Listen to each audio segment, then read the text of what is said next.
جانے دیں لیکن ایشو پھر وہی ہے کہ آپ کو پرانی چوٹیں یاد آگئی 2 سال بعد 2.5 سال بعد جس کا تک نہیں بنتا تھا۔ ڈاکٹر صاحب یہ فرمائیے گا کہ کوئی آپ نے تیاری کر لی، کیونکہ گورنمنٹ کے پاس یہ اختیار تو ہے کہ وہ کسی بھی پارٹی کو بین کر سکتی ہے، اور سپریم کورٹ آف پاکستان کو اگر کیس بھیج دیا جاتا ہے اور سپریم کورٹ آف پاکستان اگر گورنمنٹ کی پلی کو تسلیم کر لیتی ہے تو پھر کہاں آپ سٹینڈ کریں گی؟ بہت شکریہ جاوید چودھری صاحب۔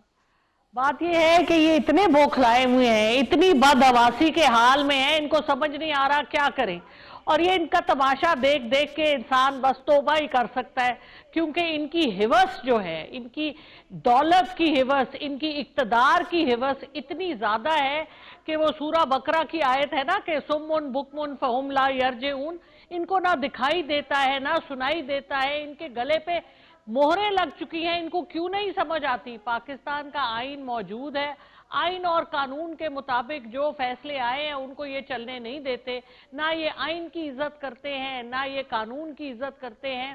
یہ خود کہتے ہیں کہ جو آئین بنا ہوا ہے اس کو توڑیں اور یہ اپنے کر لیں۔ دیکھیں پچھلے کئی سالوں سے جو یہ کر رہے ہیں، 2.5 سال سے سب کے سامنے ہے، حکومتیں 2 دفعہ بنا لیں، کیا کیا؟ لوگوں سے اپنے منہ پہ کالک ہی ملوائی نا جھوٹ۔ اب آپ بتائیں اس سال جب جولائی کا بل آئے گا، آپ چھوڑ دیں تحریک انصاف، آپ چھوڑ دیں بین، آپ چھوڑ دیں سپریم کورٹ کا ڈیسیجن، لوگ کیا کریں گے مجھے یہ بتائیں؟ اس سال جولائی کا بجلی کا بل وہ ان کے لیے تو نہیں ہوگی، پاکستان کی عوام کے لیے قیامت ہوگی، اور وہی عوام ان کا گریبان پکڑے گی کہ تم نے ہمارے ساتھ کیا کیا ہے۔ یہ آپ ناٹک رہنے دیں، آج اس کی حکومت آج اس کی حکومت، یہ جن آقاؤں کے غلام ہیں، یہ اس ملک کو جب آئے تھے تو یہ کہتے تھے وینٹیلیٹر پہ ہے پاکستان، یہ کہتے تھے بیگرز کانٹ بی چوزرز، کیونکہ یہ ان کا نصب العین ہے، یہ وہ نصب العین ہے جو تختی پہ سیکھ کے آتے ہیں لندن سے، یہ جو ہمارے گلے میں ڈالتے ہیں، جو بجٹ یہ بناتے ہیں، عوام دشمن بجٹ۔ ان کے ساتھ کون چلے گا؟ ان کو 8 فروری کو جو ان کو ایک شکست دیکھی انہوں نے، جس کو انہوں نے اپنے طریقوں سے سیدھا کرنے کی کوشش کی، اس سے بڑی شکست اب یہ لے رہے ہیں۔ یہ جو سیاسی حماقتیں کر رہے ہیں، یہ اپنا جنازہ خود پڑھا رہے ہیں۔ اس میں کوئی شک نہیں کہ آپ کو آئینی اور قانونی کور حاصل ہے، لیکن سوال یہ ہے کہ یہ وہی آئین ہے 1973 کا جس کے اندر عدم اعتماد کی تحریک کی پروویژن تھی، اور آپ کے خلاف عدم اعتماد کی تحریک ہوئی، لیکن آپ نے اس وقت جو کچھ کیا تھا آپ کے سامنے، لہذا اب آرٹیکل 6 کی کارروائی بھی سٹارٹ ہو رہی ہے۔ تو اس وقت اس آئین کی وائلیشن آپ سے ہوئی تھی، آج یہ گورنمنٹ کر رہی ہے، تو دونوں میرا خیال ہے برابر ہیں اس معاملے میں۔ دیکھیں جی، وہ بھی کورٹ میں گئی، جو اس وقت کے چیف جسٹس تھے اور جو کورٹ تھی، جو انہوں نے کہا ہم نے اس کو تسلیم کیا، آگے چلے۔ دیکھیے ہم نے تو جو بھی کام کیا آئین اور قانون میں رہ کے، پاکستان کی آئین کی عزت کر کے اس کو اپنے سر کا تاج بنایا ہے، مگر ان کا مسئلہ یہ ہے کہ یہ حکومت کو گھر کی لونڈی سمجھتے ہیں اور یہ پاکستان کو اپنا ایک غلام سمجھتے ہیں۔ جس طرح انہوں نے پاکستان کے ساتھ جو کر دیا ہے، انہوں نے پچھلے 30 سال میں تو جو مل کے ان دونوں پارٹیوں نے کیا وہ سب کے سامنے ہے، تاریخ اس کی گواہ ہے، لیکن جو پچھلے 2.5 سالوں میں انہوں نے کر دیا ہے اس کے اوپر تو خدایا ان کا کوئی پاکستانی ان کو نہیں چھوڑے گا۔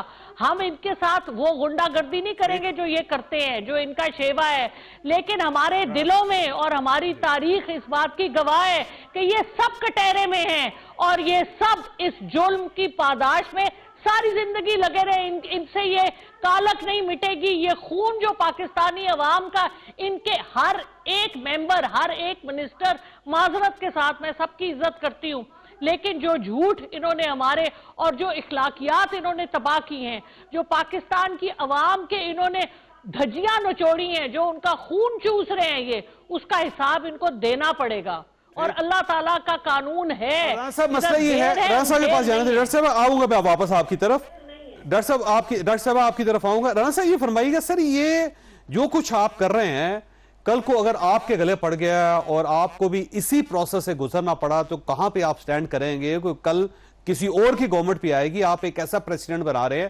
جو الٹیمیٹ کہیں کبھی نہ کبھی آپ کو خود اپنی آنکھوں سے دیکھنا پڑے گا۔ نہیں دیکھیں جاوید صاحب، ایک تو میرے خیال سے یہ ڈبیٹ تھی، بد دعاؤں کی کوئی کمپٹیشن نہیں تھا. یا تو دیکھیں بات یہ کرپٹ ترین حکومت، کرپشن پرسپشن انڈیکس کے مطابق خان صاحب کی کرپٹ ترین حکومت تھی. ان کو پیسوں کا بھی ہوس تھا، اقتدار کا ہوس تو ان کا اتنا تھا کہ یہ کندھوں پہ چڑھے ہوئے تھے اور تعریفیں کرنے سے ہٹتے نہیں تھے، بلکہ والد صاحب مانا ہوا تھا انہوں نے اسٹیبلشمنٹ کو. اس حد تک جو ہے وہ ان کے معاملات تھے، اور اس کے بعد بھی کہتے رہے کہ جانور جو ہے نیوٹرل نہیں ہوتا، ہماری آپ سلیکشن کریں. اور جو بد تہذیبی انہوں نے پھیلائی اس ملک کے اندر، وہ تو آپ نے مدینہ میں چوڑ چوڑ کے جب نعرے سنے، اور جب ان لوگوں کو 8-8 سال سزائیں ہوگی تو کوئی پی ٹی آئی والا پوچھنے نہیں گیا. وہ تو شہباز صاحب تھے جنہوں نے ان کو بھی معافی، پی ٹی آئی والوں کو بھی معافی دلوا دی مدینہ میں سیاسی نعرے لگانے کے لیے. تو بد تہذیبی کی اور جو نفرت کی جو بیج انہوں نے بوئے ہیں، جو انہوں نے پولرائزیشن اس ملک میں کی ہے، اور جو جمہوریت کو انہوں نے دھچکا دیا ہے، اس کی تو کوئی انتہا نہیں ہے. یہ خان صاحب جو ہیں یہ بھول گئے کس طریقے سے چن چن کے بناتے تھے. یہ فرمائیے گا، نہیں دیکھیں میری بات فرمائیے گا، اگر سپریم کورٹ آف پاکستان، اگر سپریم کورٹ آف پاکستان آپ کے ریفرنس کو قبول نہیں کرتی اور وہاں سے یہ ریجیکشن آ جاتی ہے، تو پھر آپ کہاں سٹینڈ کریں گے؟ آپ نے کچھ سوچا؟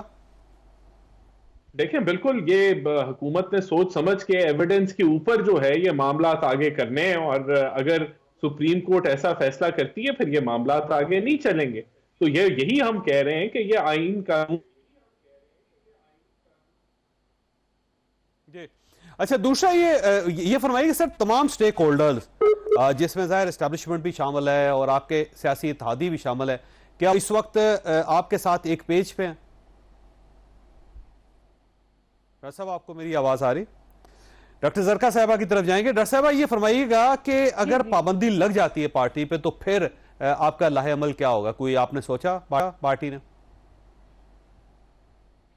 دیکھیں جی، آپ نے جو دیکھیں پیپلز پارٹی نے بھی ان کو ریجیکٹ کر دیا، جماعت اسلامی نے بھی ان کو ریجیکٹ کر دیا. ان کے ساتھ تو خود کوئی کھڑا نہیں ہوا. اور ہم آئین اور قانون کے مطابق جس طرح پہلے ہر چیز فیس کر رہے ہیں، ہم نے ہر چیز ایکسیپٹ کی. ہم اس ملک کے رہنے والے ہیں، ہم اپنے ملک کے سب قوانین کا عزت کرتے ہیں، اور ان کے مطابق ان کے ساتھ جنگ لڑیں گے. اور یہ تو ہمیں مقبول کرنے جا رہے ہیں نا.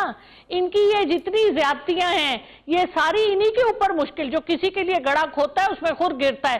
کیونکہ یہ تو پاکستان تحریک انصاف کو اور مقبول کر رہے ہیں. جس پہ جتنا ظلم ہوتا ہے عوام ہمیشہ اسی کے ساتھ کھڑی ہوتی ہے. اور جو انہوں نے ظلم پاکستان پہ کر دیا، یہ کہتے ہیں بد دعائیں نہ دو.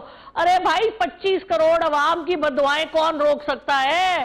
جن کے گھروں سے آپ نے بچوں کے اسکول جانا اٹھ گیا، جن کے گھروں سے آپ نے ان کے راشن اٹھا لیے، جو بجلی بند کر کے گرمی میں بیٹھے ہوئے، ان کے دل سے کوئی آن نہیں نکلتی. رانا صاحب فرمائیے، آخری سوال ہے آپ سے کیونکہ اس کے بعد بریک لینی ہے میں نے. رانا صاحب یہ فرمائیے گا، تمام سٹیک ہولڈرز کو آپ نے اعتماد میں لے لیا جس میں اسٹیبلشمنٹ شامل ہے اور آپ کے سیاسی اتحادی شامل ہے اس ایشو پہ؟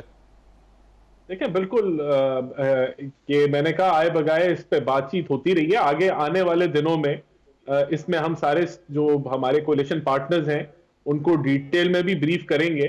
اور جہاں تک حکومت کی بات ہے، ہمیں کسی سے کوئی مشاورت کرنے کی ضرورت نہیں ہے. ہمارے پاس شواہد موجود ہیں اور ہم اس کو آگے لے کے چلیں گے اور کیبنٹ میں بھی پیش کریں گے. وہاں سب کی انپوٹ آئے گی اور پھر یہ معاملات آگے چلیں گے. لیکن میں یہ ضرور کہا جا رہا ہے کہ آپ اتنے سیریس نہیں ہیں، صرف یہ آپ وہ 15 دن گزارنا چاہ رہے ہیں جو سپریم کورٹ آف پاکستان نے پاکستان تحریک انصاف کو دیے ہیں کہ آپ اسمبلی کے اندر دوبارہ ایک پارٹی کے طور پہ آپ اپنے آپ کو الائن کر سکتے ہیں. تو آپ ان 15 دنوں کو گزارنا چاہتے ہیں، صرف ایک اسٹریٹجی ہے یہ؟ دیکھیں یہ تو آنے والا وقت جو ہے وہ بتا دے گا. یہ تو حقائق ہیں. 9 مئی بھی حقیقت ہے جس پہ جشن انہوں نے منایا. اس کے بعد جب پکڑ دکڑ شروع ہوئی تو پھر انہوں نے ندامت جو ہے وہ دکھائی. اور آج بھی میں سمجھتا ہوں یہ آئیں بائیں دائیں کرتے ہیں کیونکہ سزائیں نہیں ہوئی تو سیاسی مفاد اس سے وہ لیتے ہیں.